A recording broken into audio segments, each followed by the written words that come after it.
Elle a demandé un vieux pain et a reçu des rires cruels en retour. Le gérant l'a humiliée, la traitant de déchet devant tout le monde. Mais quand le propriétaire millionnaire est entré, le destin a basculé, et ce qu'il a fait à cet instant a fait pleurer tout le salon. Que pensez-vous qu'il va se passer dans cette histoire? Commentez et n'oubliez pas de vous abonner à notre chaîne et dites-nous de quelle ville vous nous regardez. Je vous promets que ce sera la meilleure histoire que vous ayez jamais entendue.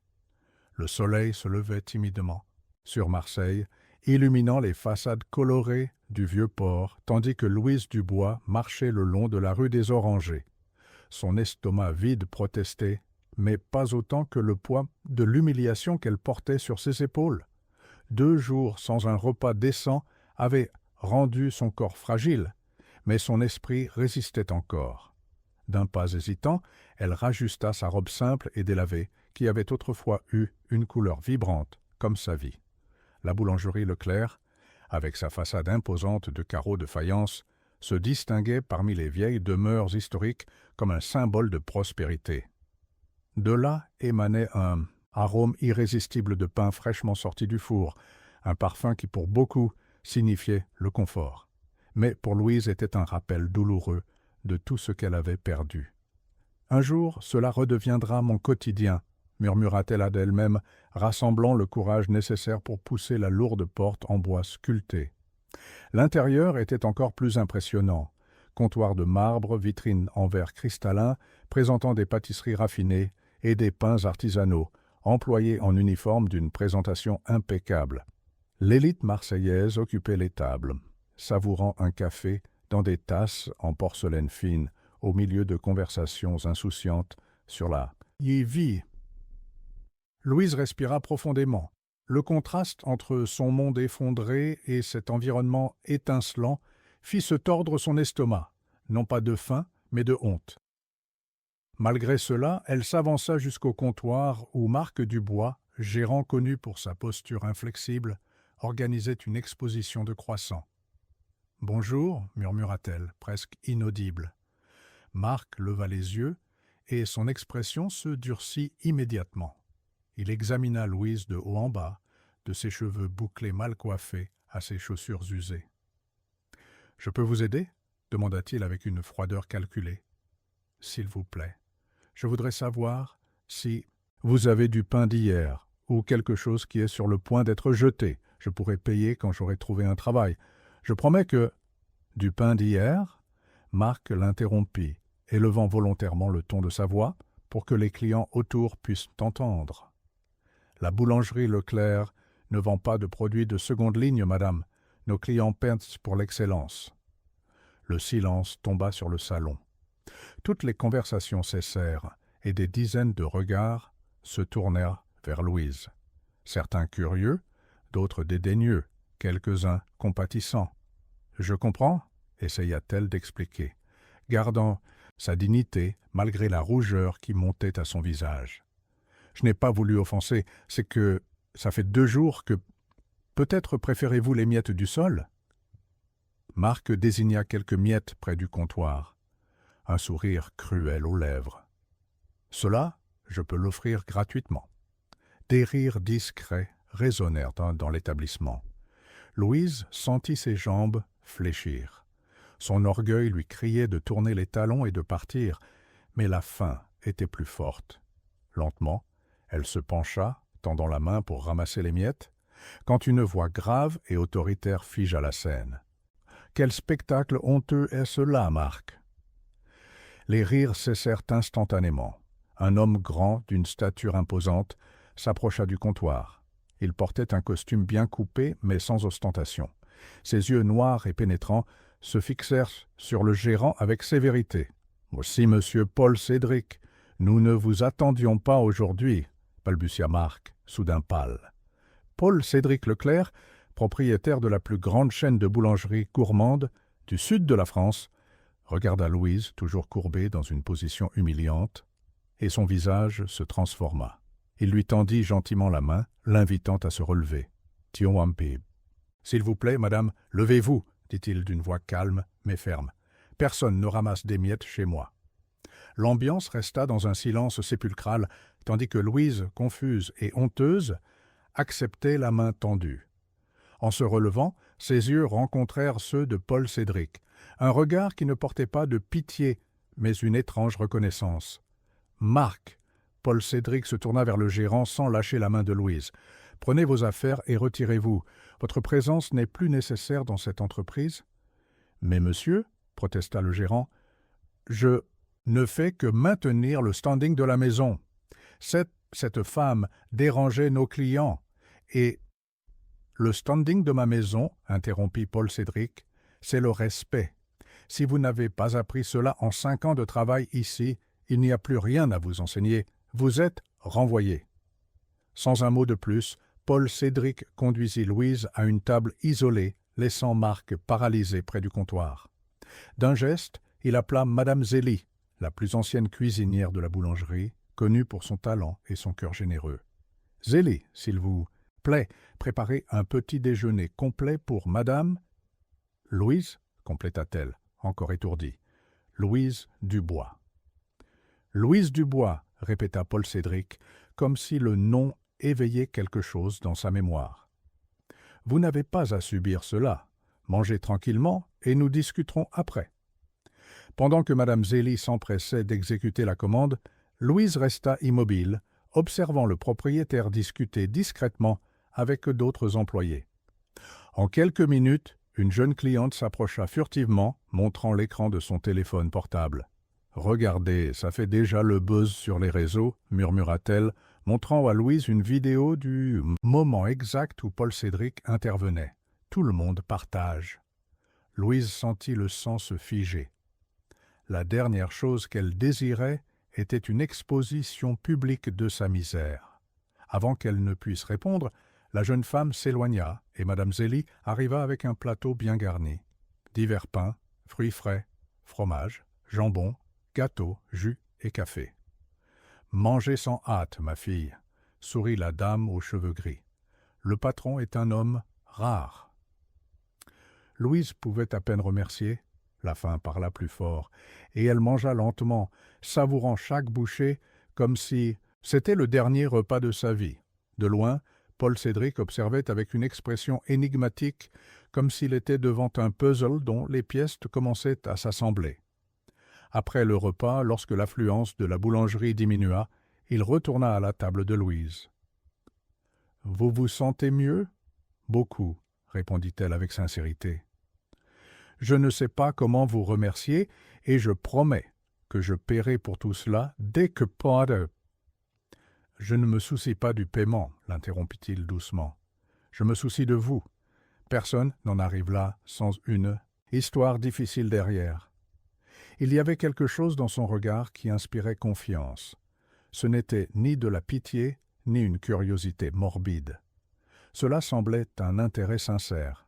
« C'est une longue histoire, » soupira Louise. « J'ai le temps, » répondit-il, s'installant en face d'elle. « Mais avant, je veux vous faire une proposition. J'ai besoin de quelqu'un avec de la sensibilité et des connaissances en boulangerie pour aider au développement de nouveaux produits. Ce serait un travail rémunéré, avec toutes les garanties. » Louise déglutit, méfiante de l'offre soudaine. « Pourquoi moi? Vous ne me connaissez même pas. » Paul Cédric sourit, un sourire qui n'atteignait pas tout à fait ses yeux, comme s'il gardait un secret. Intuition, peut-être? Ou peut-être parce que vos yeux, même dans l'adversité, révèlent une connaissance de ce que vous observez? J'ai vu comment vous avez analysé chaque pain dans la vitrine avec un regard technique, pas seulement affamé. Me trompais-je? Louise hésita. Comment pouvait-il savoir? Il y avait si longtemps qu'elle n'avait pas pratiqué sa profession qu'elle doutait encore de porter la moindre trace visible de sa formation. J'ai étudié la gastronomie, admit-elle. Finalement, spécialisation en boulangerie artisanale en France. Le visage de Paul Cédric s'illumina d'une surprise et d'une satisfaction authentique, comme s'il venait de confirmer quelque chose d'important. « Alors, acceptez-vous ma proposition ?» La peur de l'exposition sur les réseaux sociaux la préoccupait toujours, mais l'opportunité semblait la bouée de sauvetage qu'elle attendait tant. Après tant d'humiliations, la chance de retrouver non seulement sa subsistance, mais aussi sa dignité professionnelle. « J'accepte, » répondit-elle, tendant la main. Alors qu'il se serrait la main, un serveur s'approcha discrètement. « Monsieur Paul Cédric, il y a un jeune homme à l'entrée qui veut vous parler. Il dit qu'il vient de France 3, Provence-Alpes-Côte d'Azur. Quelque chose à propos d'une interview sur l'incident ?» Le sourire de Paul Cédric disparut, laissant place à une expression inquiète. Louise pâlit. « Ne vous inquiétez pas, » la rassura-t-il. « Je vais régler ça. Personne ne vous exposera. » Pendant que Paul Cédric s'éloignait pour s'occuper de la presse, Louise resta assise, contemplant le revirement inattendu de cette matinée, de mendiante à employer en quelques minutes, d'humiliée à protéger par le propriétaire de l'établissement. Mais une sensation inconfortable persistait. Pourquoi tant d'intérêt pour elle? Pourquoi tant de gentillesse de la part d'un étranger? Et surtout, pourquoi avait-elle l'impression d'avoir déjà vu ce visage auparavant, à un moment lointain de sa mémoire? Par la fenêtre de la boulangerie, elle observa Marc Dubois sortir avec une boîte d'affaires, le visage tordu de haine. Leurs regards se croisèrent un instant, et dans ce bref moment, Louise fut certaine, cette histoire était loin d'être terminée. À la porte de la boulangerie, Paul Cédric congédiait poliment le journaliste, mais la vidéo circulait déjà sur les téléphones portables des personnes présentes. Le geste de bonté, le licenciement du gérant, le mystère de cette femme dépenaillée qui, apparemment, s'y connaissait en boulangerie française. Tous les ingrédients d'une histoire qui, comme le bon pain, ne faisait que commencer à lever. Ce que Louise ignorait, c'était que ce jour marquerait non seulement la fin de son malheur, mais le début d'un voyage de redécouverte, de retrouvailles et de révélations qui changerait à jamais le cours de plusieurs vies entrelacées par le destin, ou peut-être par des choix faits bien longtemps auparavant. Le lendemain matin, Louise se réveilla dans la petite chambre d'hôtel que Paul Cédric avait mise à sa disposition jusqu'à ce qu'elle s'établisse. La réalité de la veille semblait un rêve lointain. Elle s'assit sur le lit, touchant les draps, propres comme pour confirmer qu'ils étaient réels. Dans le miroir de la chambre, elle vit le reflet de quelqu'un qu'elle reconnaissait à peine, non pas à cause de son apparence usée, mais à cause de l'éclat renouvelé dans son regard. Un léger coup à la porte interrompit ses pensées. « Madame Dubois, je suis Renée Fontaine, assistante de Monsieur Leclerc. Je suis venue vous chercher pour votre premier jour. » Pendant le trajet jusqu'au siège administratif du réseau Leclerc, situé dans une demeure restaurée du centre historique, Louise observait la ville à travers la vitre de la voiture. Marseille se montrait imposante, avec ses demeures coloniales, ses églises baroques et la mer d'un bleu intense en arrière-plan. La même ville qui, quelques jours auparavant, semblait hostile, offrait maintenant un nouveau départ. « Monsieur Leclerc visite rarement les succursales en personne, » commenta Renée, brisant le silence. « C'était une sacrée coïncidence qu'il soit là hier. »« Coïncidence ?» murmura Louise, plus pour elle-même que pour Renée. D'après son expérience, les coïncidences existaient rarement. À leur arrivée au siège, Louise fut conduite à travers des couloirs élégants jusqu'à une grande salle dotée de grandes fenêtres. Paul Cédric était debout, contemplant le vieux port. Sans se retourner, comme s'il sentait sa présence, il parla.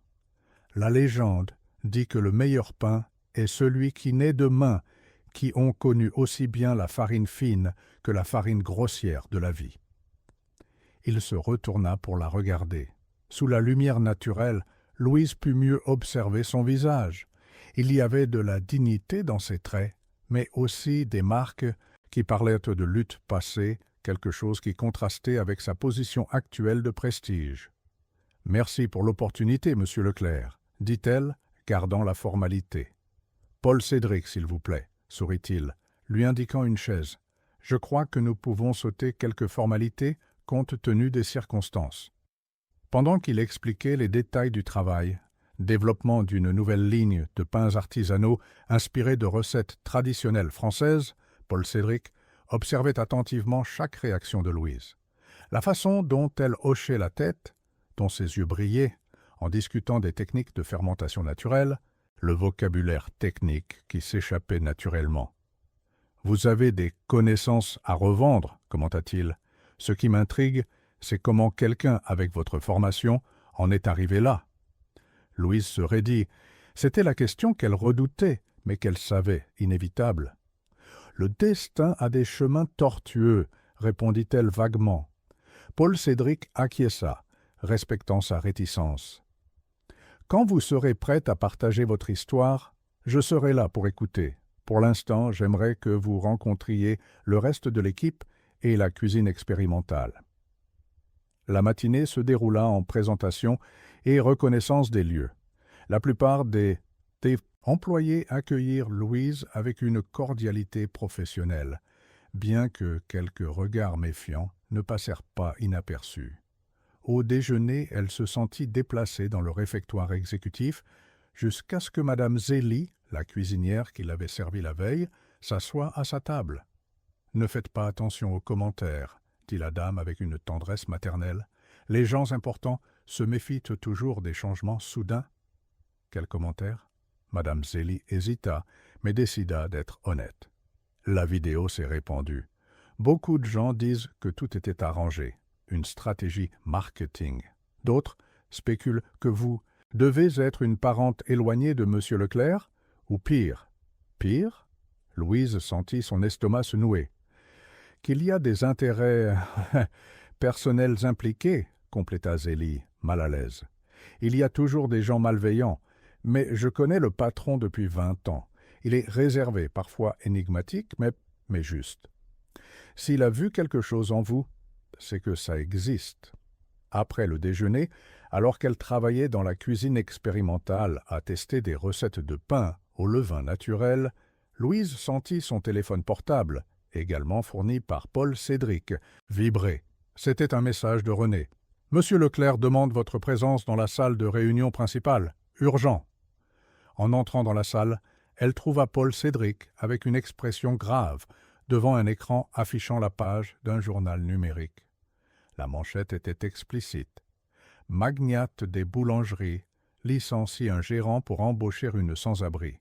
Charité ou stratégie publicitaire. »« Je suis désolé pour cela, » dit-il, éteignant l'écran. « La presse déforme toujours tout. »« Je suis habitué au jugement, » répondit Louise, plus gênée par le terme « sans-abri » que par les insinuations. « Le problème est que cela affecte votre vie privée et votre travail ici, » poursuivit Paul Cédric. « Les fournisseurs appellent déjà, les investisseurs posent des questions. Nous avons besoin d'une stratégie. » « Quel genre de stratégie ?» demanda Louise, soudain sur la défensive. « La transparence. Nous pouvons émettre un communiqué expliquant que vous êtes une professionnelle qualifiée traversant une période difficile, sans entrer dans les détails personnels. » Il marqua une pause. « Ou nous pouvons simplement ignorer et laisser le temps faire son œuvre. » Louise réfléchissait aux options quand la porte de la salle s'ouvrit, brusquement. Un homme d'environ 40 ans, à la silhouette athlétique et au costume impeccable, entra sans cérémonie. « Paul, nous devons parler de ce fiasco publicitaire que tu... » Les mots moururent sur ses lèvres lorsque son regard croisa celui de Louise. Il y eut un moment de reconnaissance mutuelle, suivi d'une tension palpable qui emplit la pièce. « Louise ?» La surprise dans sa voix était sincère. « Gustave » répondit-elle sèchement, sentant ses jambes fléchir. Paul Cédric observa l'interaction avec intérêt. « Vous vous connaissez ?»« Nous nous connaissons, » répondit Louise, avant que Gustave ne puisse parler. Gustave Bertrand était mon associé et le responsable de la situation dans laquelle je me suis retrouvé. Le silence qui suivit fut dense comme une pâte à pain non levée.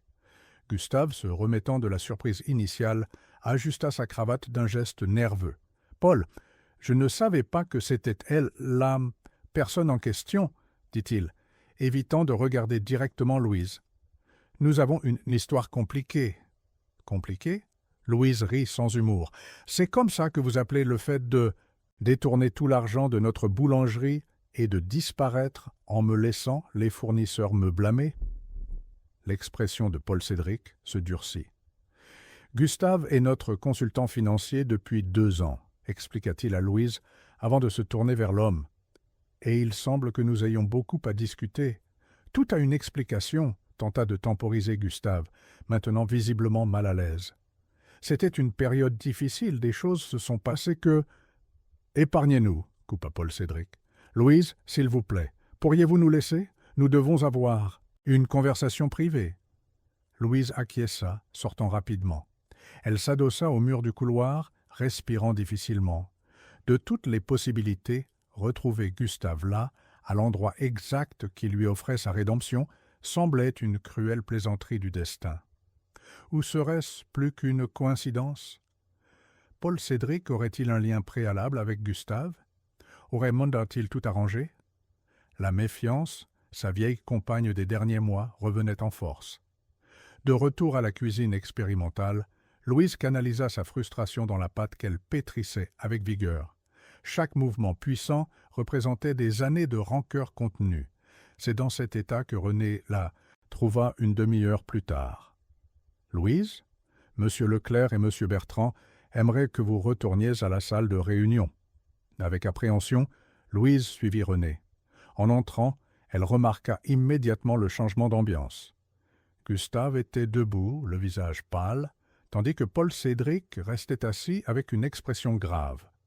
« Asseyez-vous, s'il vous plaît, » indiqua Paul Cédric. Louise s'assit le plus loin possible de Gustave, qui semblait éviter son regard à tout prix. « Gustave m'a raconté une version de votre passé, » commença Paul Cédric. « J'aimerais entendre la vôtre, Louise. » Hésitante, elle rassembla son courage. Il était temps d'affronter le passé qu'elle avait tant essayé d'oublier. Nous nous sommes rencontrés à l'école de gastronomie. Après avoir obtenu mon diplôme et être revenu de mon stage en France, nous nous sommes revus et sommes tombés amoureux. Gustave avait le don des affaires que je n'avais pas. Ensemble, nous avons ouvert la Farine et Art, une petite boulangerie artisanale dans la rue des Orangers. Pendant 2 ans, nous avons bâti une solide réputation. Sa voix faiblit un instant. Paul Cédric lui offrit un verre d'eau qu'elle accepta avec gratitude. La 3e année, nous avons commencé à nous développer. Nous avons contracté des emprunts, embauché plus d'employés, acheté des équipements. Je m'occupais de la production, Gustave des finances, jusqu'au jour où je suis arrivé et j'ai trouvé des fournisseurs furieux à la porte, des employés sans salaire et des comptes bancaires vidés. Gustave avait disparu avec tout l'argent. Gustave bougea, mal à l'aise, mais resta silencieux. Comme j'étais associé, j'ai assumé toutes les dettes. J'ai vendu ce que j'avais, j'ai perdu mon appartement, ma crédibilité professionnelle. Personne ne me donnait plus d'emploi dans le domaine. La rumeur courait que j'avais fraudé ma propre entreprise. Au cours des 6 derniers mois, j'ai vécu de petits boulots, jusqu'à ce que même ça, je n'y arrive plus. Elle respira profondément. Avant-hier, j'ai donné mon dernier argent à une vieille dame que j'ai trouvée en pleurs dans la rue parce qu'elle n'avait pas de quoi acheter des médicaments. Hier, je ramassais des miettes par terre dans une boulangerie. Le silence qui suivit était lourd d'émotions contenues. Paul Cédric semblait traiter chaque mot avec soin. « Gustave a une version différente, » dit-il finalement. Il allègue qu'il a été menacé par des usuriers auxquels il a eu recours lorsque la banque a refusé des prêts supplémentaires. Il dit qu'il a fui pour vous protéger, croyant que les créanciers ne vous importuneraient pas s'il assumait toute la faute et disparaissait. Louise regarda Gustave avec incrédulité. « Et je devrais croire cela après 2 ans de silence ? » « Je ne vous demande pas de me croire, » dit finalement Gustave. « Je sais que ce que j'ai fait est impardonnable, mais je jure que je n'ai pas détourné d'argent pour le luxe ou les plaisirs. C'était un pari désespéré pour sauver l'entreprise, et quand ça a mal tourné... » « Indépendamment des motivations, » interrompit Paul Cédric, « les conséquences ont été réelles. Gustave, compte tenu des circonstances, je pense qu'il est préférable de mettre fin à notre partenariat temporairement. Je ne peux pas garder comme consultant financier quelqu'un avec un tel historique. » Le visage de Gustave pâlit encore plus. « Je comprends, » murmura-t-il. « Quant à vous, Louise, continua Paul Cédric, Je tiens à réaffirmer que votre position ici est garantie, indépendamment de ce passé. En fait, il hésita brièvement, c'est peut-être le moment idéal pour discuter d'une proposition plus importante que j'ai en tête.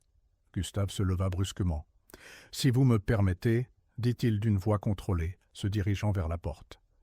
Lorsque la porte se referma, Louise sentit le poids de la rencontre s'abattre sur ses épaules. Des années à cultiver de la colère contre Gustave, à imaginer des confrontations, et quand cela arriva finalement, elle se sentait juste, vide. « Vous allez bien ?» demanda Paul Cédric avec une sincère préoccupation. « Sincèrement, je ne sais pas, » répondit-elle honnêtement. « J'ai rêvé si longtemps de faire payer Gustave pour ce qu'il a fait, et maintenant, je ne sais pas si cela change quoi que ce soit. » Paul Cédric l'observa quelques instants, comme s'il pesait quelque chose d'important. « La vengeance apporte rarement le soulagement qu'elle promet, » commenta-t-il. « Croyez-moi, je parle par expérience. » Il y avait quelque chose dans la façon dont il disait cela, une ombre personnelle qui traversa son regard, qui fit réaliser à Louise. Paul Cédric portait aussi ses propres histoires non racontées, ses propres douleurs. « Quelle est cette proposition que vous avez mentionnée ?» demanda-t-elle, essayant de changer le sujet de la conversation. « Quelque chose d'ambitieux, » répondit-il, se reprenant. « Mais d'abord, réglons cette question de la presse. Et pour cela, j'ai besoin que vous me fassiez confiance. » À ce moment-là, Louise réalisa qu'elle était à un carrefour. Faire confiance à nouveau, après tout ce qu'elle avait traversé, semblait un risque impossible. Mais en regardant cet homme qui, sans raison apparente, lui avait tendu la main quand tout le monde lui tournait le dos, elle ressentait quelque chose d'inexplicable. « Pourquoi faites-vous tout cela pour moi ?» demanda-t-elle finalement, le doute qui la rongeait depuis le début. Paul Cédric se leva, s'approcha de nouveau de la fenêtre, contemplant l'horizon marseillais. Pendant un instant, il sembla qu'il ne répondrait pas. « Disons que je paie une vieille dette, » dit-il finalement, sans se retourner. « Une que vous ne savez même pas que j'ai. » Avant que Louise ne puisse demander des explications, le téléphone sonna. Paul Cédric répondit, son expression changeant rapidement. « Mettez sur l'écran, » ordonna-t-il. Sur le grand écran de la salle apparut un reportage en direct. Marc Dubois, l'ancien gérant licencié, donnait une interview devant la boulangerie, concurrente. Son discours était venimeux. Il accusait Paul Cédric d'utiliser une fausse charité comme stratégie marketing, insinuait une relation inappropriée avec Louise et annonçait qu'il était embauché par la concurrence pour ouvrir une véritable boulangerie de qualité. À ses côtés, au choc de Louise, se tenait Gustave, souriant aux caméras. « Éteignez ça, » ordonna Paul Cédric, sa voix calme contrastant avec la tension évidente dans sa posture. Louise resta immobile, les yeux fixés sur l'image de Gustave, aux côtés de Marc. La trahison, une fois de plus, avait le visage de celui qu'elle avait un jour aimé. Ironiquement, cette fois, cela faisait moins mal, ce qui signifiait qu'elle était peut-être enfin en train de guérir d'anciennes blessures. « Cela change tout, » soupira Paul Cédric, éteignant lui-même l'écran. « Marc a toujours été ambitieux, mais maintenant c'est personnel, et Gustave, eh bien, il semble que sa version des faits vient de perdre toute crédibilité. Ou peut-être que ce n'a jamais été une coïncidence, réfléchit Louise. Peut-être que Gustave savait déjà qui j'étais depuis le début, peut-être que vous aussi saviez. » Paul Cédric la regarda sérieusement. « Si vous suggérez que j'ai orchestré une sorte de rencontre, je vous assure que non, mais... » Il hésita brièvement. « Je ne peux pas dire que je suis complètement surpris par le cours des événements. » René entra précipitamment dans la salle. « Monsieur, les téléphones n'arrêtent pas de sonner. 3 journaux, 2 chaînes de télévision et d'innombrables influenceurs veulent des déclarations. Préparez une note officielle. Dites simplement que le réseau Leclerc ne commente pas les spéculations et que nous maintenons notre engagement envers l'excellence et les valeurs humaines. » Il se tourna vers Louise. « Quant à nous, je crois qu'il est temps de parler de cette proposition que j'ai mentionnée. » Une demi-heure plus tard, il se trouvait dans une salle plus petite et plus réservée. Un projecteur affichait des images d'un vaste terrain en périphérie de Marseille. « C'est l'ancien moulin du littoral, fermé depuis 5 ans, expliqua Paul Cédric. J'ai acheté la propriété récemment avec une idée en tête, la transformer en une boulangerie-école pour la formation professionnelle de personnes en situation de vulnérabilité. » Louise observait les images avec un intérêt croissant. Le lieu, bien qu'abandonné, conservait son architecture industrielle caractéristique, offrant de vastes possibilités. L'idée est d'offrir une formation en boulangerie artisanale et, en même temps, de produire des pains qui seront vendus à un prix abordable à la communauté locale, continua-t-il. Les élèves recevront des bourses pendant la formation et, à la fin, les meilleurs pourront être embauchés par le réseau ou soutenus pour ouvrir leur propre entreprise. C'est un projet ambitieux, commenta Louise, réellement impressionnée. Et il a besoin d'une directrice technique, compléta Paul Cédric. Quelqu'un avec des connaissances en boulangerie artisanale, une expérience pratique et, le plus important, qui comprenne la valeur de la seconde chance. La proposition flotta dans l'air entre eux. Louise ressentit le poids de la responsabilité, mais aussi l'émotion de la possibilité. « Pourquoi moi ? Il y a des professionnels plus expérimentés, avec des réputations intactes, sans le drame qui m'accompagne actuellement. » Paul Cédric sourit. « Précisément pour cela. Qui mieux pour diriger un projet sur les nouveaux départs que quelqu'un qui est en train de recommencer ?» Avant qu'elle ne puisse répondre, René entra de nouveau, l'air alarmé. « Monsieur Leclerc, il y a une foule qui se forme devant la boulangerie du Vieux-Port. Marc mène une manifestation disant que l'entreprise a exploité l'image de Louise à des fins marketing et qu'ils vont exposer la vérité. » Paul Cédric se leva immédiatement. « Allons-y, nous allons régler ça maintenant. »« Non, » protesta Louise. « C'est exactement ce qu'ils veulent, la confrontation, le drame, plus de matière pour les médias. »« Vous avez raison, » concéda Paul Cédric après un moment de réflexion. « René, envoyez Jacques, notre conseiller juridique, pour s'assurer que rien d'illégal ne se passe. S'il y a diffamation ou obstruction, à l'entrée ce qu'il appelle les autorités. En attendant, il se tourna vers Louise, je crois qu'il vaut mieux que vous restiez ici jusqu'à ce que tout se calme. » Après le départ de René, un silence inconfortable s'installa entre eux. Louise réalisa que, depuis le début de cette situation, elle n'avait pas eu un moment pour vraiment digérer ce qui se passait. Soudain, elle se sentit étouffée par tout, la rapidité des événements, les caméras, les accusations, l'exposition.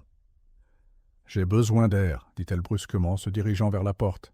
« Louise, attendez. » Paul Cédric tenta de la retenir, mais elle était déjà dans le couloir. Sans but précis, Louise trouva un petit balcon à l'arrière du bâtiment, avec vue sur la mer lointaine. La brise salée rafraîchit son visage, tandis qu'elle respirait profondément. Comment sa vie avait-elle pu changer si radicalement en seulement 2 jours ? « Je pensais que je pourrais vous trouver ici. » La voix de Madame Zélie surgit derrière elle.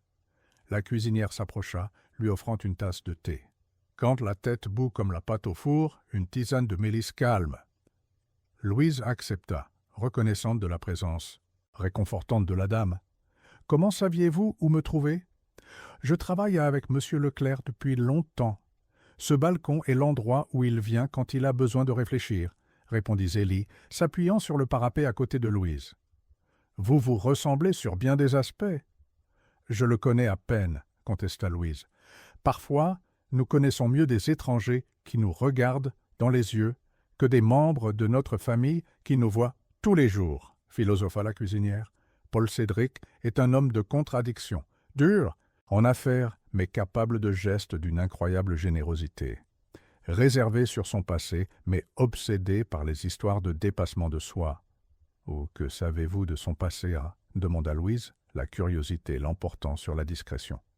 Madame Zélie sourit. « Seulement des fragments. Je sais qu'il vient d'un milieu très humble, de l'intérieur des Bouches-du-Rhône, qu'il a connu la faim dans sa jeunesse, qu'il a tout construit à partir de rien, avec travail et détermination. Les détails, seul lui peut les raconter. » Louise acquiesça, absorbant l'information en observant l'horizon. Il a mentionné une vieille dette. Envers moi ? Mais n'a pas expliqué. Comment puis-je avoir un lien avec lui si nous ne nous sommes jamais rencontrés auparavant? Le destin a des chemins tortueux, répondit Zélie, répétant involontairement les mêmes mots que Louise avait utilisés plus tôt. C'est peut-être le moment de lui demander directement? Lorsqu'elle retourna dans la salle, elle trouva Paul Cédric au téléphone, l'expression préoccupée. En la voyant, il raccrocha rapidement.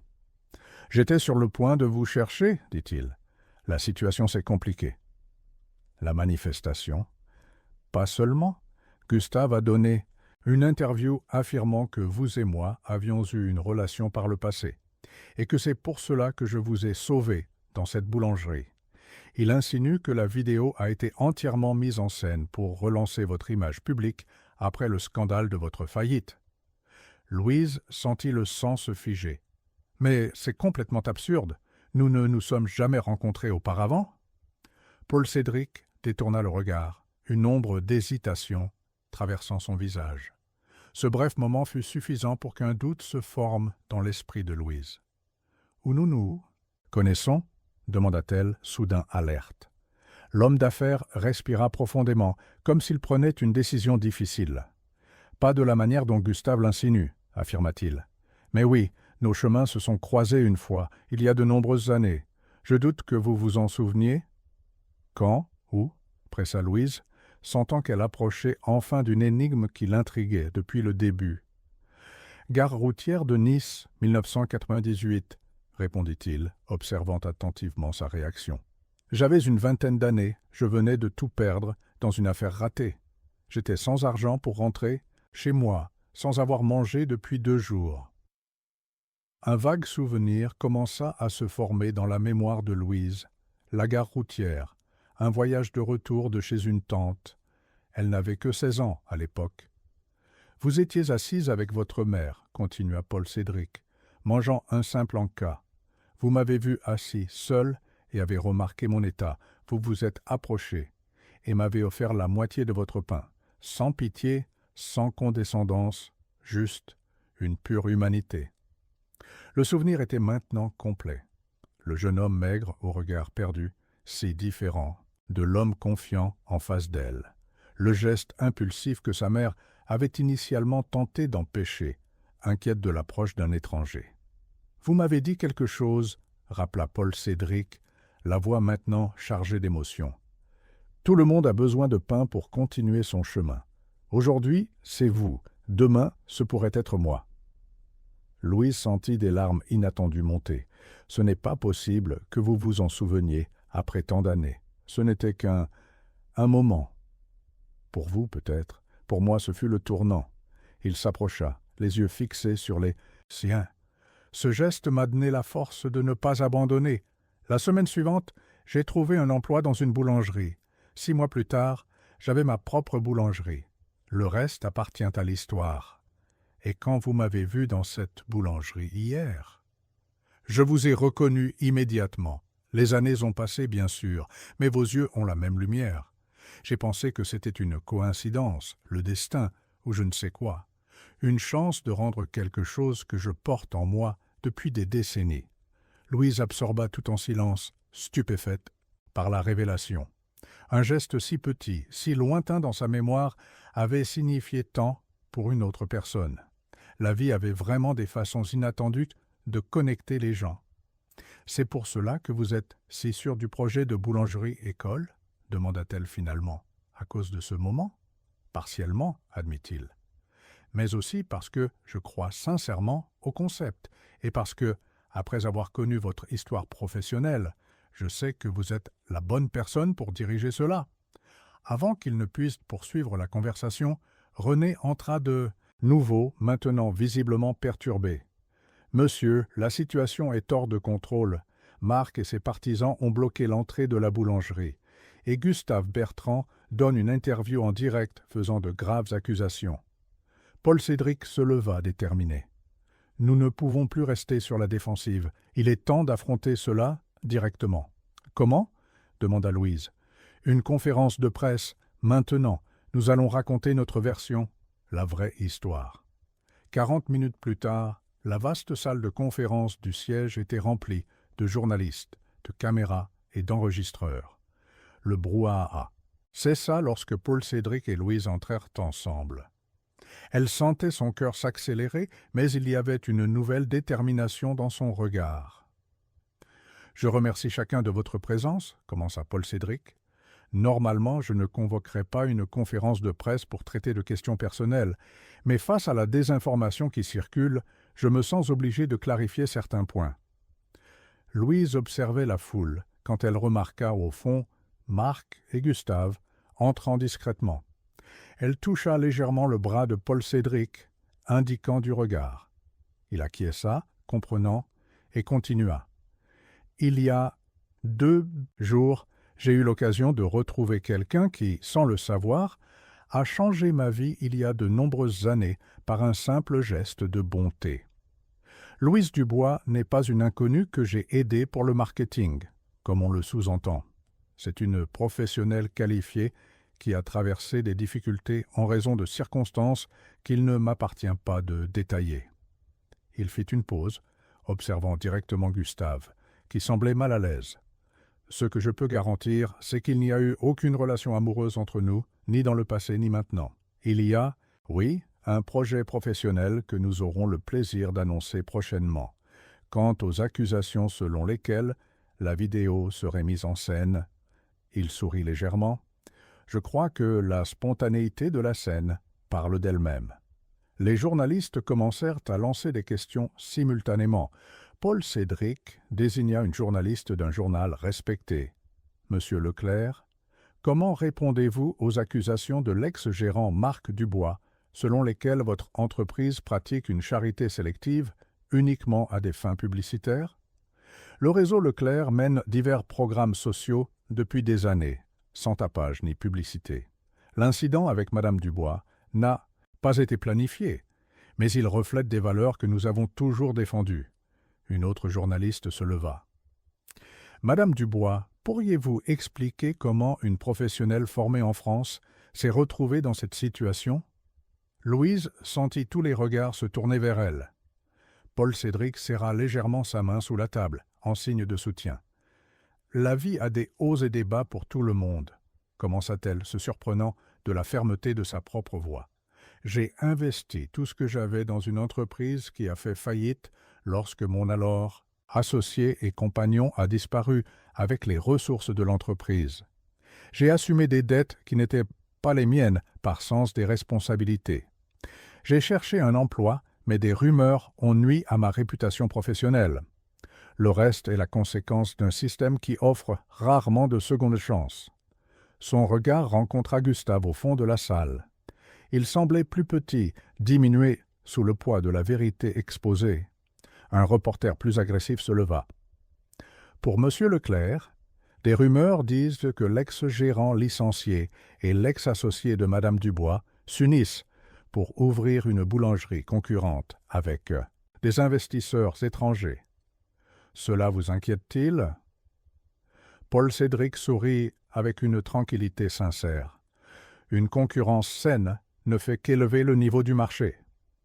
Si cette nouvelle boulangerie offre des produits de qualité et traite ses employés et clients avec respect, elle aura mes vœux sincères de succès.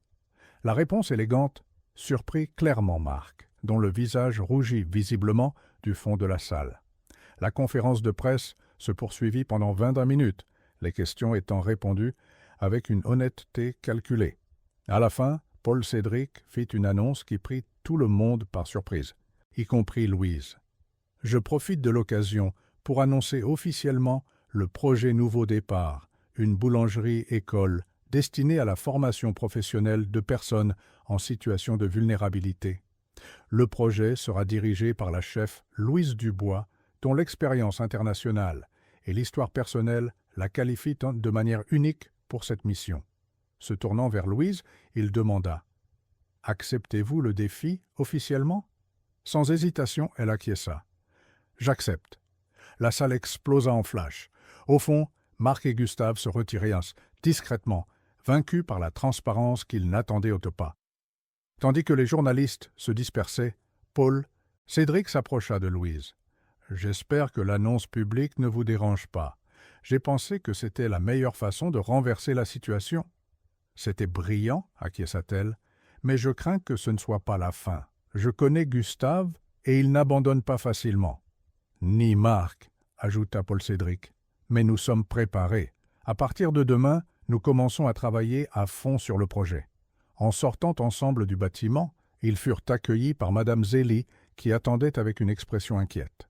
« J'ai tout suivi à la télévision ?»« Oh, dit la dame. Vous avez été merveilleux, mais... » Elle hésita. « Qu'y a-t-il, Zélie ?» demanda Paul Cédric. Les deux hommes, l'ex-gérant et l'autre, je les ai entendus parler en sortant. Ils parlaient d'un investisseur étranger appelé Durand qui arriverait demain, et qu'il résoudrait tout. Louise et Paul Cédric échangèrent des regards inquiets. La bataille apparemment ne faisait que commencer. Cette nuit-là, seule dans sa chambre d'hôtel, Louise ne parvenait pas à dormir. Sa tête bouillonnait des événements de la journée, de la révélation surprenante de sa rencontre passée avec Paul Cédric, de la confrontation avec Gustave, de l'annonce du projet. Elle se leva et s'approcha de la fenêtre.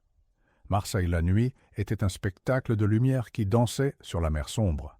Si différente de sa vision 2 jours auparavant, quand la même ville semblait hostile et impénétrable. Son téléphone vibra avec un message texte. C'était de Paul Cédric. « Vous ne dormez pas non plus ? Je suis passé par la réception et je vous ai laissé quelque chose. J'espère que cela aidera. » Intriguée, elle appela la réception, qui confirma qu'il y avait un colis à son nom. Quelques minutes plus tard, un employé lui remit une boîte simple, sans emballage élaboré. À l'intérieur, un petit pain artisanal, encore tiède, avec un mot manuscrit « Pour le voyage qui ne fait que commencer. Aujourd'hui, c'est moi.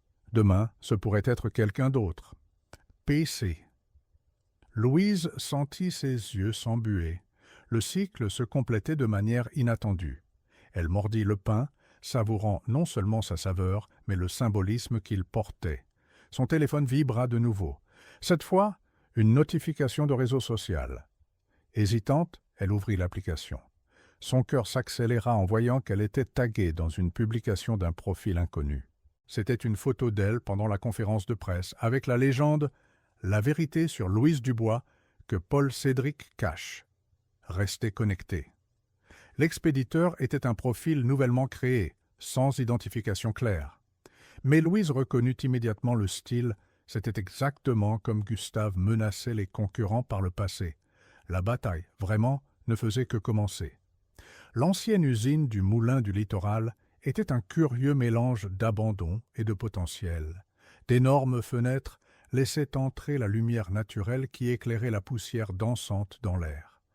D'anciennes machines, des murs écaillés et des sols usés racontaient l'histoire d'un lieu qui avait autrefois vibré de vie et de production, maintenant réduit au silence par le temps. Louise marchait dans le vaste espace, accompagnée par l'architecte engagé par Paul Cédric. Son regard, cependant, ne voyait pas seulement l'abandon, il apercevait des possibilités, la transformation, la renaissance. Cette zone principale peut devenir l'espace de production, expliquait l'architecte consultant le plan. Nous conserverons certains éléments originaux comme témoignage de l'histoire du lieu. Ici, il désigna une zone latérale, se trouvera le café-école où les élèves pourront pratiquer le service au public. Louise acquiesça, imaginant le lieu rénové, rempli de fours, de plans de travail, l'arôme de pain frais remplaçant l'odeur de moisi et d'abandon. Et les espaces pour les cours théoriques, à la mezzanine, répondit-il, pointant vers le haut. Des salles de classe avec vue sur la zone de production. Intégration totale entre théorie et pratique. À chaque détail expliqué, le projet devenait plus réel dans son esprit. Après une semaine tumultueuse depuis la conférence de presse, enfin quelque chose de concret commençait à prendre forme. « Combien de temps pour achever la rénovation ?» demanda-t-elle, observant quelques travailleurs qui commençaient à couper déjà le nettoyage préliminaire.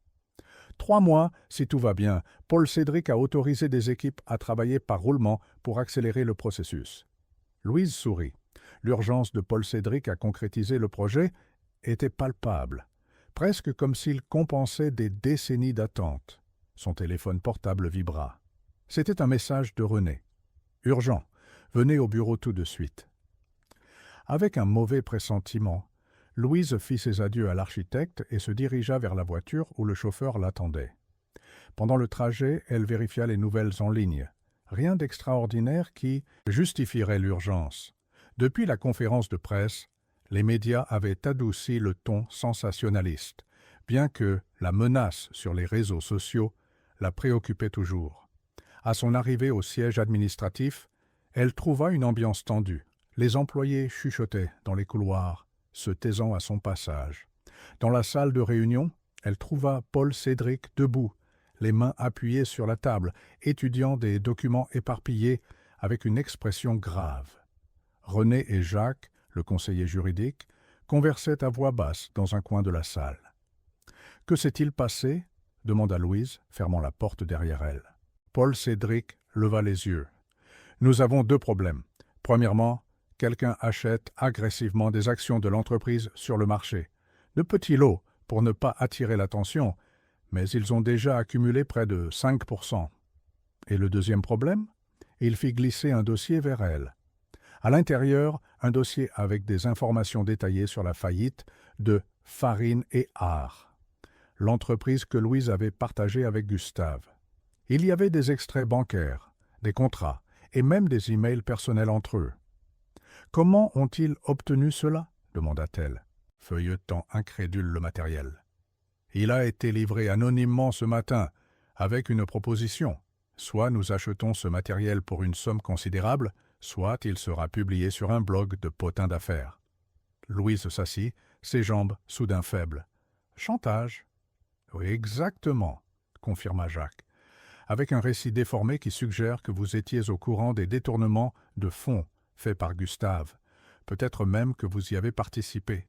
« C'est absurde, je peux prouver que... » « Nous le savons, » interrompit Paul Cédric gentiment, « mais la question n'est pas ce qui est vrai, mais la perception publique. Une telle accusation, même réfutée plus tard, nuirait à l'image du projet Nouveau Départ avant même qu'il ne commence. » Louise sentit la colère monter. « C'est Gustave, j'en suis sûr. C'est exactement son style d'opération. »« Probablement, » acquiesça Paul Cédric. « Mais sans preuve, nous ne pouvons pas l'accuser officiellement. Et que ferons-nous » Paul Cédric sourit pour la première fois depuis qu'elle était entrée. « Nous ne paierons pas le chantage, si c'est ce que vous demandez. Je n'ai jamais cédé à ce genre de pression. » « Et les actions achetées, pensez-vous que c'est lié ? » ?»« Presque certain. Je soupçonne que cet Arthur Durand, l'investisseur mentionné par Marc et Gustave, est derrière tout ça. Ils essaient de gagner du pouvoir au sein de l'entreprise pour saboter notre projet. » René s'approcha, tendant un dossier à Paul Cédric. « Les informations que vous avez demandées sur Arthur Durand, monsieur. » Paul Cédric ouvrit le dossier et commença à lire à voix haute. Arthur Durand, 58 ans, homme d'affaires argentin, avec des intérêts dans l'agroalimentaire et l'immobilier, récemment diversifié dans l'alimentation, de luxe. Connu pour ses tactiques commerciales agressives, y compris l'acquisition hostile d'entreprises en difficulté. Il marqua une pause, observant une photo de l'homme, cheveux gris bien coupés, costume impeccable, sourire calculé pour paraître charmant, mais qui n'atteignait pas les yeux froids. Pas d'antécédents criminels, mais plusieurs accusations de pratiques contraires à l'éthique qui n'ont jamais abouti à un procès.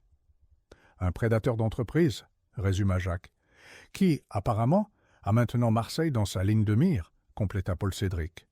Fermant le dossier, il se tourna vers Louise. Nous devons accélérer le projet, Nouveau Départ. Non seulement la rénovation, mais aussi la sélection des premiers élèves et le développement du programme d'enseignement. Louise acquiesça, bien qu'inquiète. « Comment ferais-je cela pendant que vous gérez ces menaces ?»« En partageant les responsabilités, » répondit-il. « Jacques et moi nous occuperons de la partie légale et financière, protégeant l'entreprise. Vous vous concentrez sur le projet, qui est notre meilleure réponse à long terme. Et quant au dossier... » Il réfléchit un instant. « Nous allons utiliser la stratégie qui a fonctionné auparavant, la transparence. Nous vous ferons révéler votre histoire vous-même, à vos conditions, avant qu'ils ne puissent l'utiliser contre nous. Le reste de la réunion fut consacré à l'élaboration de stratégies. Lorsque tout le monde fut parti, seuls Paul, Cédric et Louise restèrent dans la salle. « Comment vous sentez-vous avec tout cela ?» demanda-t-il. « Effrayé, admit-elle honnêtement. Mais aussi déterminé.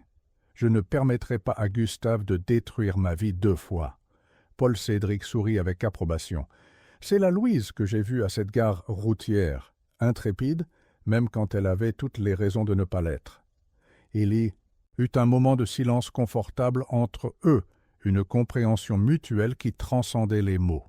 Louise réalisa, avec une certaine surprise, qu'en un peu plus d'une semaine, cet homme était passé de parfait inconnu à quelqu'un en qui elle avait une confiance totale. « Il y a autre chose que je dois vous dire à propos de Durand, » dit Paul Cédric finalement. « Quelque chose que j'ai découvert ce matin et que j'ai préféré ne pas mentionner devant les autres. » « Quoi ?» « Il a été impliqué dans le même type d'opération financière qui a ruiné votre entreprise avec Gustave. En fait, il marqua une pause significative, j'ai des raisons de croire que c'est Durand qui a financé les usuriers que Gustave a sollicités. » Louise sentit l'air s'échapper de ses poumons. « Vous voulez dire que Durand pourrait avoir été le catalyseur de la ruine de Farine et Art, et maintenant, apparemment, il essaie de faire la même chose avec le réseau Leclerc. Avec une différence cruciale, cette fois, il a Gustave de son côté. » La révélation tomba comme un poids sur Louise. Ce n'était pas seulement une question de concurrence commerciale ou de vengeance personnelle de Gustave, il y avait un plan plus vaste, plus sombre. « Pourquoi ne l'avez-vous pas dit aux autres ? » « Parce que je n'ai pas encore de preuves concrètes. Ce sont des liens que je fais baser sur des modes opératoires, des dates, des coïncidences financières. J'ai besoin de plus de temps pour confirmer. Et si vous avez raison, alors nous ne protégeons pas seulement le projet Nouveau Départ ou le réseau Leclerc, dit Paul Cédric gravement. Nous empêchons d'autres petites entreprises d'être détruites dans le processus. Dans les semaines qui suivirent, Louise se plongea corps et âme dans la structuration du projet Nouveau Départ. Elle élabora le programme du cours, établit des partenariats avec des fournisseurs de matières premières, visita des institutions sociales pour identifier des candidats potentiels. Le travail intense servait de bouclier contre l'anxiété des problèmes qui planaient encore comme des nuages sombres à l'horizon. La rénovation de l'ancien moulin avançait à un rythme accéléré. Les structures métalliques originales retrouvaient leur éclat, contrastant avec les équipements modernes qui arrivaient quotidiennement. Le projet architectural respectant la mémoire du lieu tout en l'adaptant à sa nouvelle fonction, commençait à se matérialiser. Paul Cédric, de son côté, combattait en coulisses l'offensive de Durand. Grâce à des stratégies financières que Louise ne comprenait que partiellement, il parvenait à entraver l'acquisition agressive d'actions. Le dossier menaçant avait été neutralisé par une interview exclusive de Louise à un magazine d'affaires respecté, où elle racontait sa version complète de la faillite de Farine et Art, sans omettre ses propres difficultés ou erreurs, mais en mettant en évidence les actions de Gustave. Un après-midi particulièrement agité, alors qu'elle supervisait l'installation des premiers fours industriels, Louise reçut une visite inattendue. Madame Zélie, la cuisinière maternelle du siège, apparut avec une corbeille couverte d'un tissu coloré. « Je me suis dit que vous aviez besoin d'une collation faite maison, ma petite, » sourit-elle, révélant des beignets au fromage encore fumants. « Comment vont les choses ?» Louise sourit, sincèrement heureuse de voir la dame. Au milieu de tant de pression, Zélie représentait une présence réconfortante, exempte de tout agenda ou arrière-pensée. « Cela prend forme, » répondit-elle, désignant l'espace autour d'elle en mordillant un beignet au fromage. « Il reste encore beaucoup à faire, mais on peut déjà imaginer ce que ce sera. » Zélie regarda autour d'elle avec approbation. « J'ai toujours su que cet endroit produirait à nouveau de la nourriture un jour. Il a une bonne énergie. Vous connaissiez déjà le moulin avant ? » Mon père y a travaillé pendant 30 ans, révéla la dame. Je venais lui apporter son déjeuner quand j'étais enfant. Je me souviens de l'odeur de la farine dans l'air, du bruit des machines. Louise regarda la dame avec un nouvel intérêt. Vous n'en avez jamais parlé avant. Il y a beaucoup de choses que nous ne mentionnons pas avant le bon moment, philosopha Zélie, comme le fait que Paul Cédric ne dort pas bien depuis des semaines, inquiet pour ce projet et pour les manœuvres de ce Durand. Il vous a parlé de Durand ? Pas besoin. Je travaille pour Paul Cédric depuis assez longtemps pour lire entre les lignes et pour reconnaître quand il mène une bataille qui le consume. Louise ressentit une pointe de culpabilité. Si concentrée sur le projet, elle n'avait pas réalisé à quel point la situation affectait Paul Cédric. « Il viendra aujourd'hui pour une réunion avec l'architecte », commenta Zélie avec désinvolture. « C'est peut-être le bon moment pour une conversation qui va au-delà des feuilles de calcul et des plans. » Lorsque Zélie fut partie, Louise se retrouva à réfléchir au conseil voilé. En effet, ses interactions avec Paul Cédric ces dernières semaines avaient été presque exclusivement professionnelles, discussions sur le projet, rapports d'avancement, stratégie pour gérer les médias. Le lien personnel établi les premiers jours semblait avoir été temporairement archivé au nom de l'efficacité et des objectifs communs. Paulos. Cédric arriva en fin d'après-midi. Il semblait fatigué, avec de subtiles cernes que sa posture impeccable ne parvenait pas à dissimuler complètement. Malgré cela, son regard brilla sincèrement en voyant l'avancement des travaux. « Impressionnant », commenta-t-il, observant les fours déjà installés et les plans de travail en marbre qui commençaient à prendre forme. « C'est encore mieux que les projections. » La réunion avec l'architecte fut brève et objective. Quand ils eurent fini, il était déjà en début de soirée. La plupart des travailleurs étaient pris ou étaient partis, laissant l'espace dans un silence presque révérencieux. « Voulez-vous voir quelque chose de spécial ?» demanda Louise, après que l'architecte eut pris congé. Intrigué, Paul Cédric la suivit dans une pièce latérale qui n'avait pas encore été rénovée. Au centre, une ancienne table en bois massif soutenait un petit four portable, des ingrédients méthodiquement organisés et une pâte couverte reposant sur un plan de travail improvisé. « Mon laboratoire secret », expliqua-t-elle avec un sourire timide. « Je viens ici en fin de journée pour tester des recettes pour le programme d'enseignement. »« Vous êtes vraiment engagé dans ce projet », observa-t-il, sincèrement touché par le geste. « Tout comme vous », répondit Louise, le regardant directement. « Zélie m'a dit que vous ne dormiez pas bien. » Paul Cédric soupira, passant la main dans ses cheveux, dans un rare geste de vulnérabilité. « Zélie parle trop parfois. »« Ou peut-être qu'elle dit ce qu'il faut, » rétorqua Louise, lui tendant un tablier. « Venez, faisons du pain ensemble. C'est la meilleure thérapie qui existe. » Il hésita un instant, comme si la proposition était complètement inattendue. « Je n'ai pas fait ça depuis des décennies. »« C'est comme le vélo, » sourit-elle. « On n'oublie jamais ?» Réticent. Au début, Paul Cédric se laissa vite prendre au jeu. Louise guidait ses mains, lui montrant comment sentir la texture de la pâte, comment la plier pour développer le gluten, comment respecter les temps de repos. Le processus lent et méthodique avait quelque chose de méditatif qui dissipait progressivement la tension des deux. « Quand j'étais enfant, j'aidais ma mère à faire du pain, » révéla-t-il en pétrissant la pâte avec des mouvements maintenant plus confiants. « Nous étions très pauvres, mais il ne manquait jamais de farine à la maison. C'était le seul luxe qu'elle s'autorisait.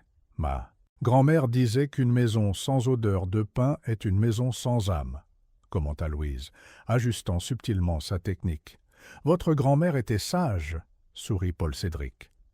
Après quelques minutes de travail silencieux, il ajouta « Durand a fait une offre pour acheter 30% du réseau Leclerc hier. » Louise interrompit ses mouvements, surprise. « Et vous ?» ?»« J'ai refusé, bien sûr, mais il intensifie la pression. Certains investisseurs plus petits lui ont déjà vendu leur part. Bientôt, il aura une influence suffisante pour convoquer une réunion extraordinaire du Conseil. Qu'est-ce que cela signifie pour le projet ? Paul Cédric soupira.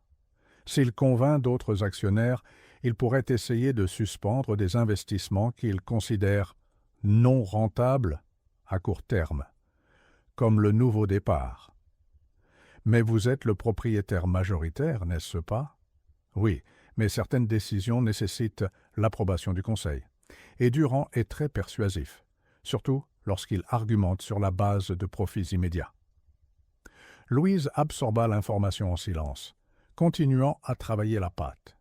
Que pouvons-nous faire? Prouver que le projet n'est pas seulement une initiative sociale, mais aussi un investissement viable. Si nous montrons que la boulangerie-école peut être autosuffisante et générer des retours, nous aurons des arguments concrets contre Durand. Combien de temps avons-nous? 2 semaines avant la prochaine réunion du Conseil. Louise respira profondément, son esprit travaillant déjà sur les possibilités. Alors nous devons accélérer, non seulement la rénovation, mais aussi le plan d'affaires. Ils travaillèrent la pâte jusqu'au point idéal, la divisant en portions qu'ils modelèrent en forme traditionnelle. Pendant qu'ils mettaient les pains à cuire dans le petit four, un confort silencieux s'établit entre eux, la complicité de ceux qui affrontent ensemble un défi. « Savez-vous ce que ma mère disait toujours à propos du pain ?» commenta Paul Cédric, observant les fournaises à travers la vitre du four. « Qu'il est comme la vie. Il a besoin de temps, de patience, et parfois de mains fermes pour prendre forme. Et de chaleur pour se transformer, compléta Louise. Leurs regards se rencontrèrent, une compréhension mutuelle qui allait au-delà des mots. À ce moment-là, quelque chose de subtil changea entre eux, un lien qui transcendait la gratitude de l'un ou l'admiration professionnelle de l'autre. C'était quelque chose de plus profond, de plus personnel. Le moment fut interrompu par le téléphone portable de Paul Cédric. Son visage se durcit immédiatement en voyant le numéro. « Allô? Oui, René, je suis au moulin avec Louise. »« Quoi ?» Louise observa la transformation de son expression, de la tranquillité momentanée à l'inquiétude aiguë. « Quand est-ce arrivé? Quelqu'un a été blessé? »« D'accord, nous y allons tout de suite. » Il raccrocha le téléphone, les mains légèrement tremblantes. Il y a eu un incendie à la boulangerie principale du Vieux-Port, apparemment maîtrisé, avant de causer des dégâts plus graves. Mais quoi? Les pompiers soupçonnent une origine criminelle.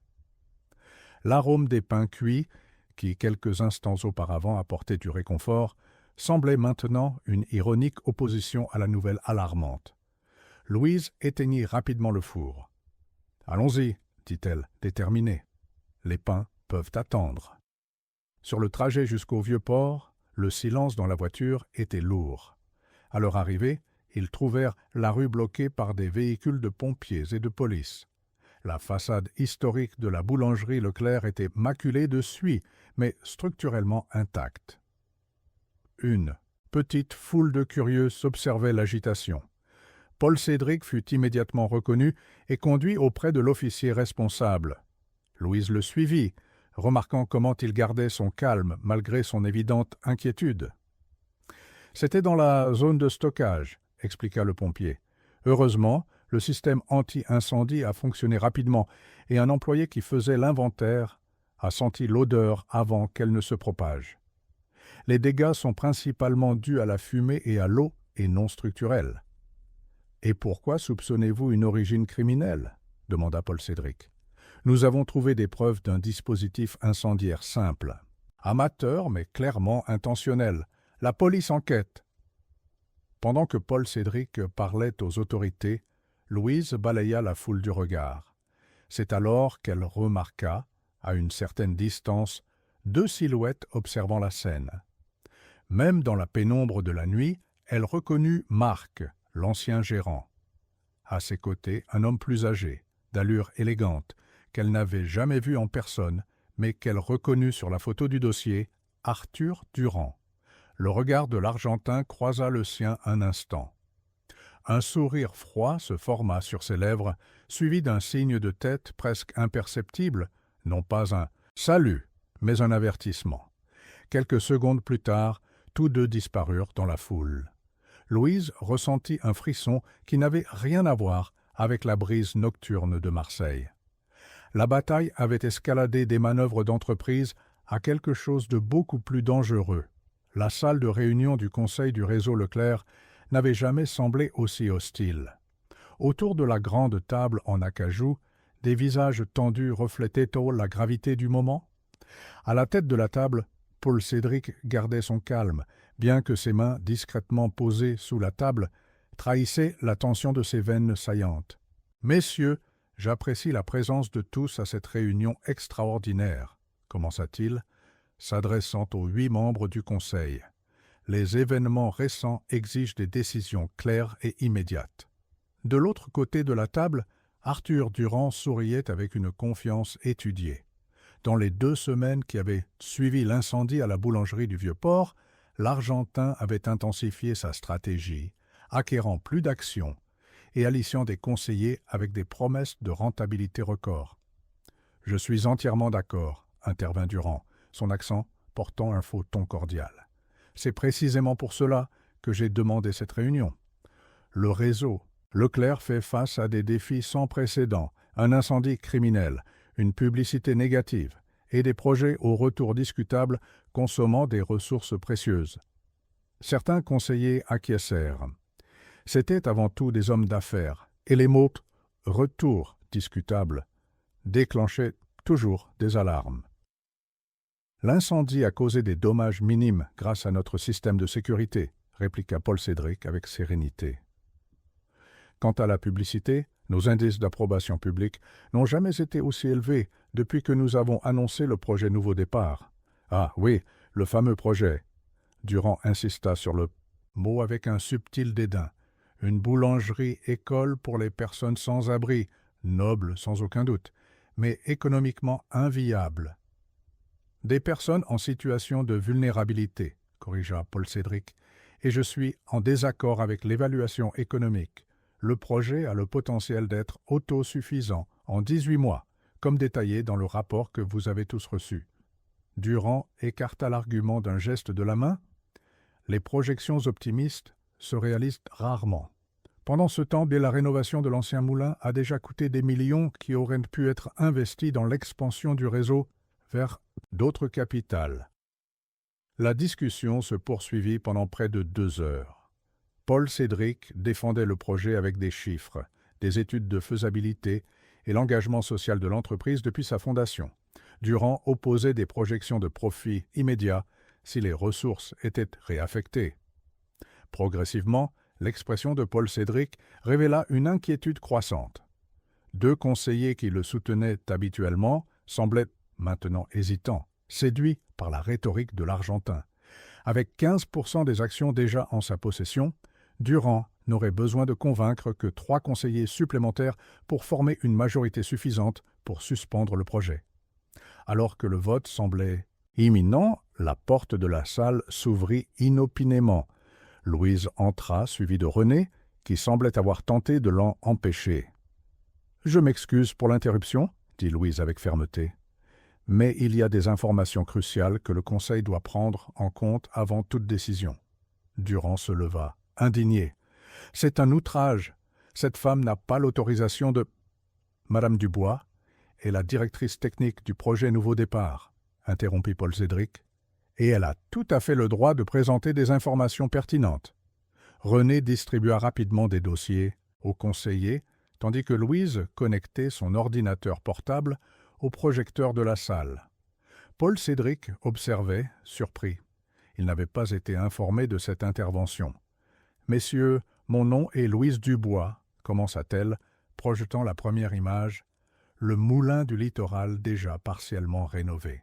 Il y a exactement 10 jours, nous avons lancé un programme pilote au projet Nouveau Départ. Des murmures surpris emplirent la salle. Même Paul Cédric n'était pas au courant de ce développement. Avec des ressources minimales et un équipement provisoire, nous avons formé un groupe de 15 personnes bêtisier à la production de base de pain. Au cours des 5 derniers jours, nous avons commencé la vente à échelle réduite à des établissements locaux. L'image suivante montrait des personnes d'âge variés, en uniforme improvisé, travaillant sur des fours déjà installés, les visages concentrés et fiers. Ce sont nos premiers élèves, avant considérés comme des coûts sociaux Ils sont maintenant des producteurs. Des personnes qui dormaient dans la rue arrivent maintenant ponctuellement, à 5 heures du matin pour commencer la production. » Durand laissa échapper un rire dédaigneux.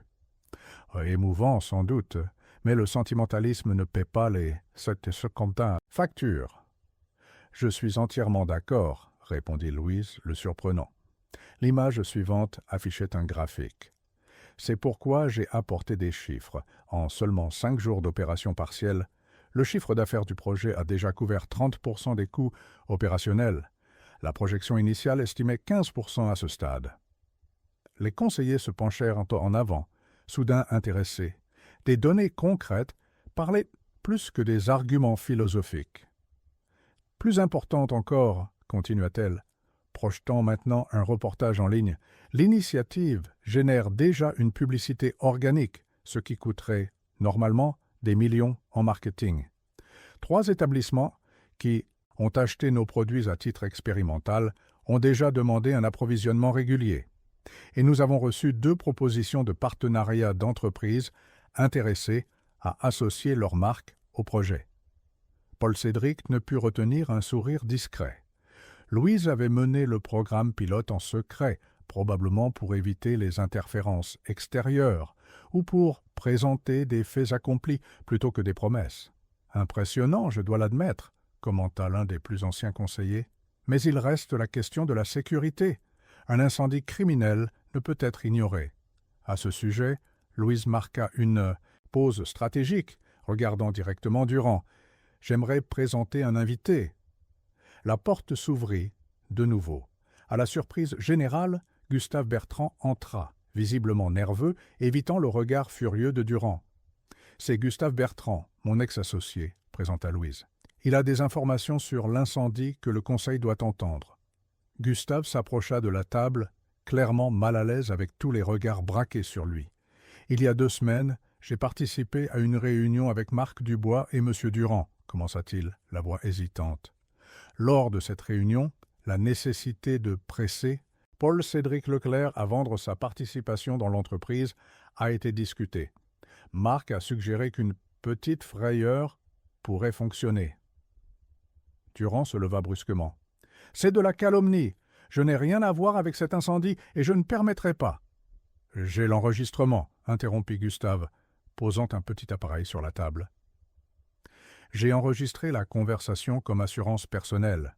Je n'ai jamais imaginé que Marc mettrait réellement le feu à l'endroit. J'ai juste pensé qu'il était prudent de me protéger, compte tenu des méthodes de M. Durand dans ses affaires précédentes. » 1. Silence sépulcral s'installa dans la salle. Paul Cédric observait la scène, aussi surpris que les autres. Ce revirement inattendu ne faisait partie d'aucun plan qu'il connaissait. « Pourquoi faites-vous cela ?» demanda l'un des conseillers directement à Gustave. « Vous étiez allié à Durand autant que nous le sachions. » Gustave regarda brièvement Louise avant de répondre. « Parce que j'ai réalisé que je répétais les erreurs du passé. Quand j'ai été recruté par des usuriers il y a des années et que j'ai détruit l'entreprise que j'avais avec Louise, c'était exactement la même stratégie. Une pression croissante, des promesses de gains rapides, jusqu'à ce qu'il n'y ait plus d'issue. » Il marqua une pause, visiblement ému. « Et quand j'ai appris que Durand prévoyait de détruire le projet Nouveau Départ, quelque chose qui aide sincèrement les gens, je n'ai pas pu continuer à cautionner. »« C'est du pur théâtre » s'exclama Durand, maintenant visiblement altéré. Une mise en scène bon marché orchestrée par Leclerc et cette femme pour manipuler le Conseil. Le plus âgé des conseillers, qui jusqu'alors avait tout observé en silence, leva la main, demandant la parole. « Monsieur Durand, je connais Paul Cédric depuis plus de 20 ans. Il peut être beaucoup de choses, obstiné, parfois excessivement idéaliste, mais je ne l'ai jamais vu mentir ou manipuler ce conseil. » Il se tourna vers Gustave. « Seriez-vous prêt à témoigner officiellement sur ces accusations ?»« Oui, monsieur, » répondit Gustave. « J'ai déjà remis des copies de l'enregistrement aux autorités ce matin. » Durand pâlit visiblement. « Dans ce cas, » continua le conseiller senior, « je propose que nous reportions toute décision concernant le projet Nouveau Départ jusqu'à ce que ces allégations soient dûment examinées, et je suggère fortement que M. Durand s'abstienne de participer aux décisions corporatives, tant que l'affaire n'est pas éclaircie. La proposition fut rapidement appuyée et approuvée à une large majorité. Durand, réalisant la défaite, ramassa ses documents avec des gestes brusques. « Ce n'est pas fini, Leclerc », siffla-t-il en passant devant Paul Cédric en direction de la porte. « Vous ne savez pas à qui vous avez affaire. » Lorsque la salle se vida enfin, ne laissant que Paul Cédric, Louise et Gustave, un silence lourd de questions non posées planait entre eux. « Comment avez-vous réussi à le convaincre ?» demanda finalement Paul Cédric, désignant Gustave d'un geste. « En fait, répondit Gustave avant que Louise ne puisse parler, c'était le contraire. J'ai cherché Louise après l'incendie. J'ai réalisé que Durand allait trop loin. » Louise acquiesça, confirmant « Il est apparu au moulin il y a 5 jours, disant qu'il devait me dire la vérité. J'avoue que je n'y ai pas cru au début, mais... » « Mais l'enregistrement était réel, » compléta Gustave, « et il contenait plus que le simple plan de l'incendie. Durand a révélé qu'il utilisait la même stratégie dans plusieurs villes, identifier des entreprises prometteuses, créer des problèmes financiers, offrir une aide prédatrice et finalement prendre le contrôle. C'est ce qui est arrivé à notre boulangerie, expliqua Louise à Paul Cédric. Les usuriers auxquels Gustave a eu recours étaient en réalité des intermédiaires de Durand. Il a créé la situation d'endettement délibérément.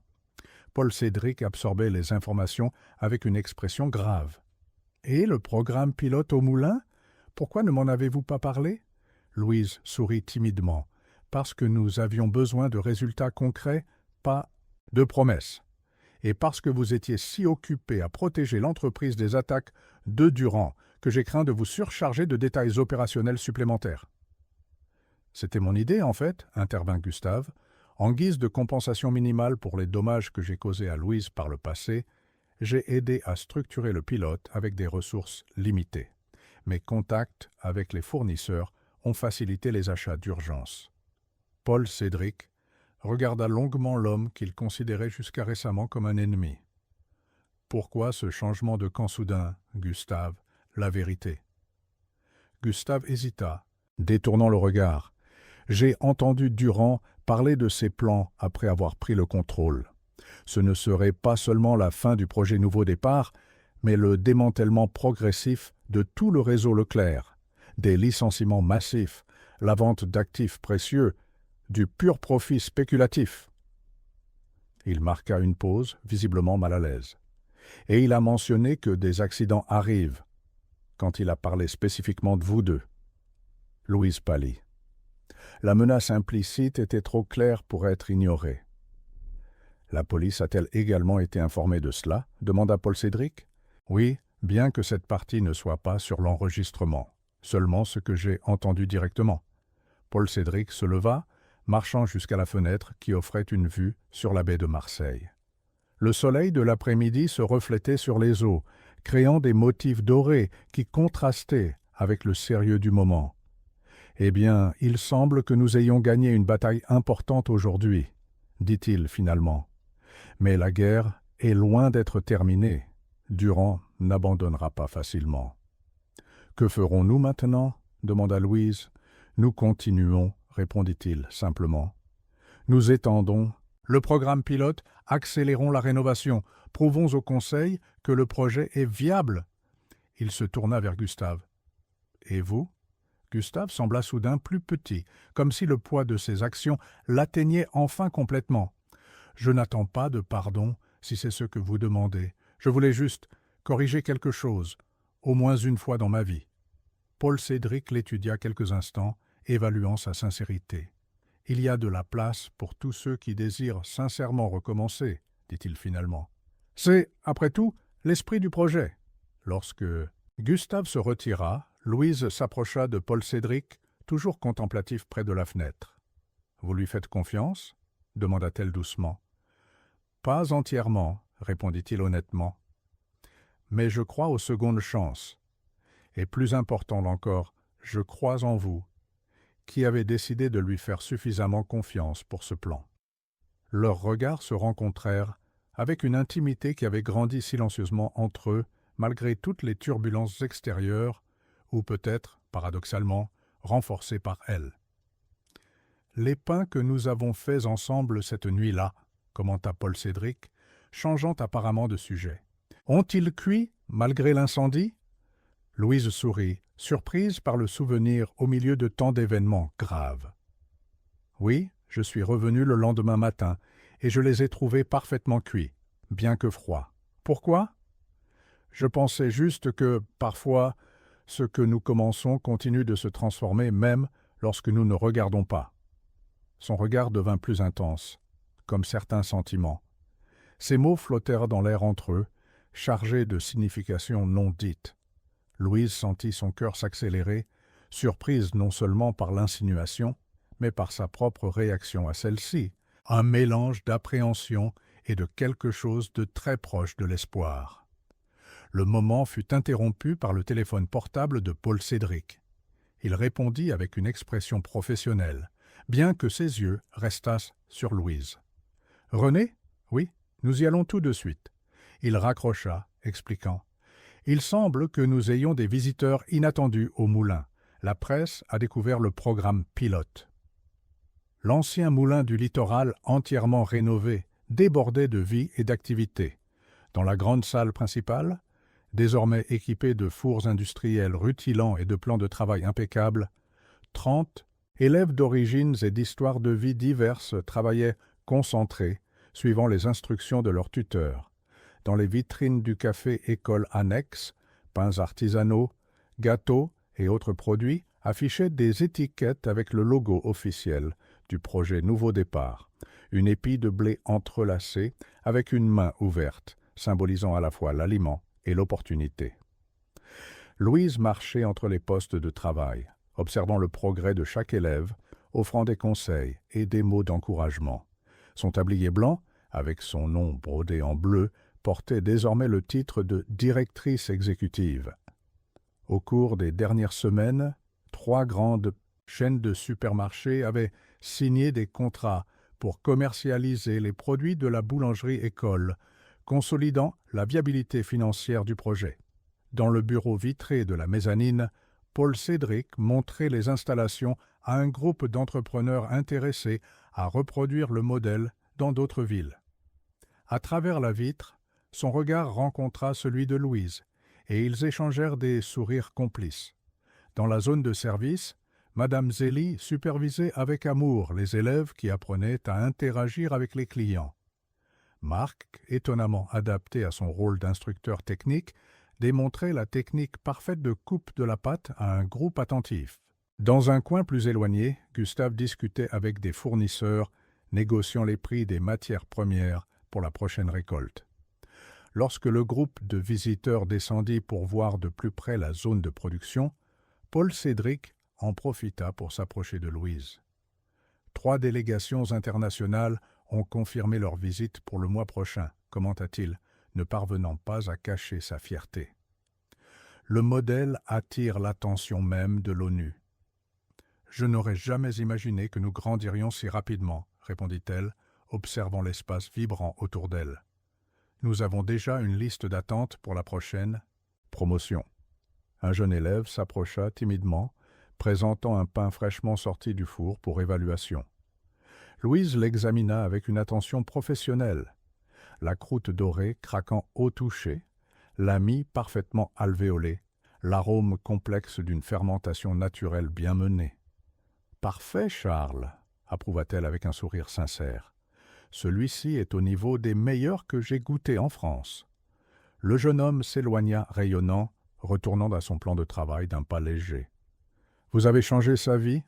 commenta Paul Cédric. « Comme vous avez changé celle de tous ici ?»« Nous avons changé, » corrigea Louise. « Ce projet est autant le vôtre que le mien. » En parlant de notre, Paul Cédric hésita brièvement.